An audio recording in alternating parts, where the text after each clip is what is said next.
Welcome to the deep dive. We cut through the noise, find the key insights, and give you that shortcut to being genuinely well-informed. Have you ever been there? You know, laid out a perfectly logical case, all the facts lined up, and yet the person you're trying to influence, they don't budge. It's super frustrating, right? Almost like you're talking past each other. Today, we're diving into exactly that problem. We're looking at some ideas from the heart of influence, emotion and logic. Our mission, to figure out why our best rational arguments sometimes just fizzle out and what to do about it. Okay, so the core idea from our source today sounds simple, but it's actually pretty profound. It's this: work on hearts and minds. Influence isn't just logic, it's emotion too. Now, you might hear that and think, yeah, okay, emotion matters, got it. Yes, but let's pause there. How often do we really act on that? In our jobs, with family, even just listening to the news, we tend to fall back on, if I just show the data, the right choice becomes obvious, doesn't it? Well, this deep dive is going to show it's more complex than that. It's about the whole picture. Okay, let's unpack this. Yeah, what's fascinating here is exactly what you said, the default setting. Historically, especially in, Western thinking, we've put reason way up high. Emotion, that was seen as messy, something to control, or maybe a little side dish at best. We learn to make rational choices, build sound arguments. So naturally, when we hit resistance, the instinct is more facts, more data, make the logic even tighter. But the source we're looking at argues pretty strongly that this misses something, fundamental about us. Logic gives us the why it makes sense, sure, but emotion, that often gives us the push to actually do something. It's not secondary. Sometimes it's the main event in how we process things and decide to act. It's the difference between just understanding an idea and really truly buying into it. That absolutely makes sense. I mean, I know I've been in spots where I thought my logic is flawless and just nothing, hit a wall. So if we're kind of wired to lean on logic, how does this heart of influence idea tell us to, adjust? What does working on hearts actually mean? It's got to be more than just, being friendly, right? Oh, definitely. That's a crucial distinction. It's not just about being nice. The source talks about what it calls emotional levers. Think of these less as manipulation, more as connecting points. They link to deeper things, motivations, values, what people truly hope for.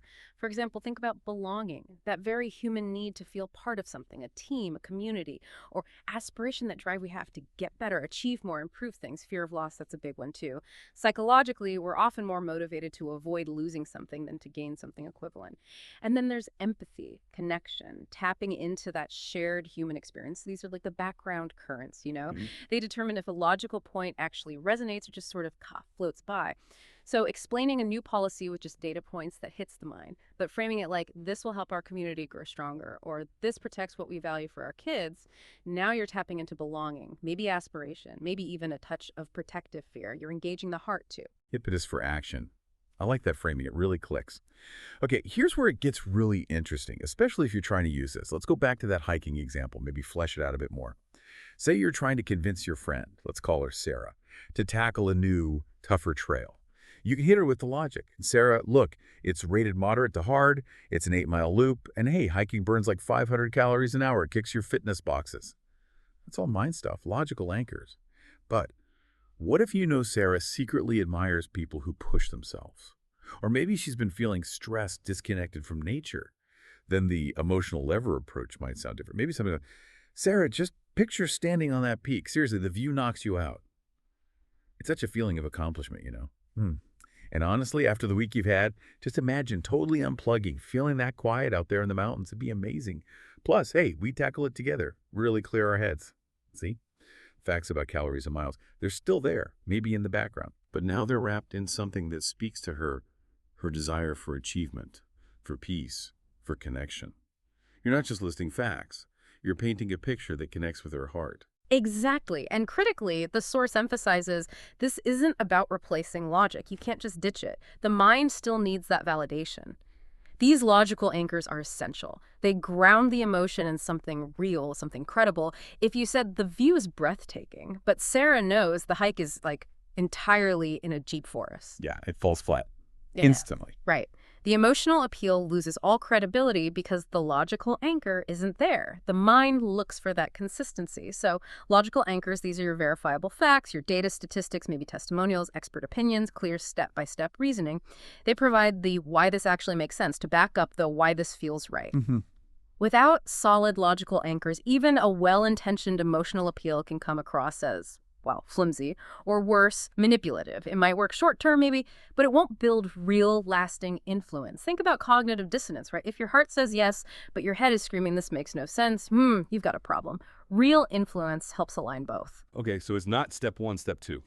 Not emotion, then logic. It's more like a dance happening at the same time.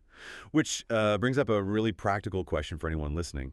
How do you actually spot these emotional levers and logical anchors in a real situation, whether you're the one trying to influence or even just figuring out if you're being influenced effectively? Right, and this is where it moves from theory to, well, practice.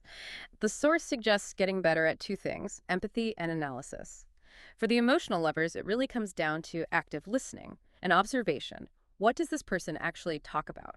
What are their stated values? What frustrates them? What do they hope for? What seems to really light them up? Or conversely, what worries them?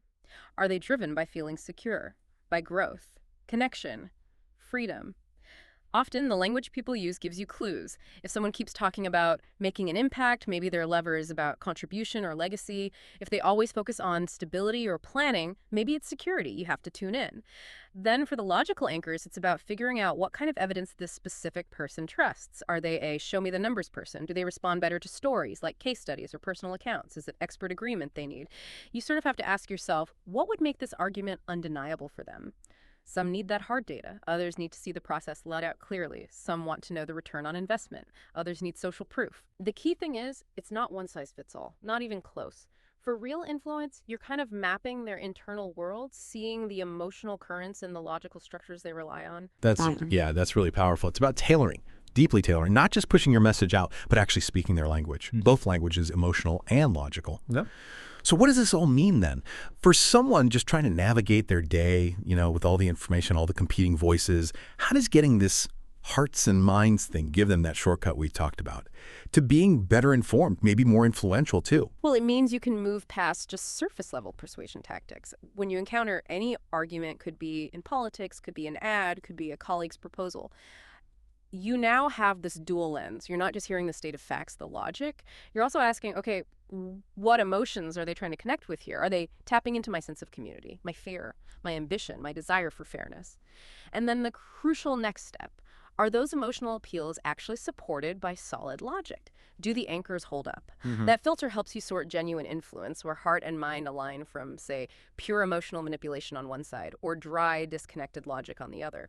It empowers you to ask, does this resonate with me fully, my head and my heart? Exactly. That's the core of it.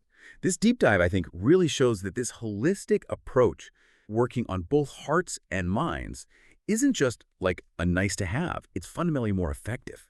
It leads to influence that's more real, more solid, lasts longer. Because it's not just about winning a point in the moment, is it? It's about fostering actual understanding, inspiring real commitment, building connections that actually mean something. Understanding this really does cut through a lot of the everyday noise, I feel. Gives you a much clearer way to see how we interact, how influence actually works. It's a genuine shortcut to being informed about something really fundamental to being human. So as we wrap up this deep dive, let's just circle back to that main takeaway one last time. Influence. It's never just about logic. It's equally, maybe even more so sometimes, about understanding and connecting with emotion, touching both hearts and minds. This idea, from the heart of influence, emotion and logic, hopefully is giving you that powerful shortcut. A way to be more informed, more discerning in really all your interactions. Absolutely. And when you have this perspective, you can move beyond those really simplistic ideas about persuasion. You start to appreciate the incredible complexity, the richness of what actually motivates people, recognizing that the most effective, and I'd argue the most ethical influence, sees the whole person. Their thoughts, yes, but also their feelings, their values, their hopes. It becomes less about just convincing someone and more about genuinely connecting, respecting that full human experience. So here's a final thought to take with you, something to chew on. Now that you know influence works on both hearts and minds, start observing your world through that lens. How will this insight change how you listen to the next argument you hear, how you make your next decision, or how you might try to inspire someone close to you? Just watch for it. Look for examples of hearts and minds playing out in your own life. See how that dual approach unfolds, not just in big speeches, but in those small, everyday moments that really shape things. Thanks for diving deep with us.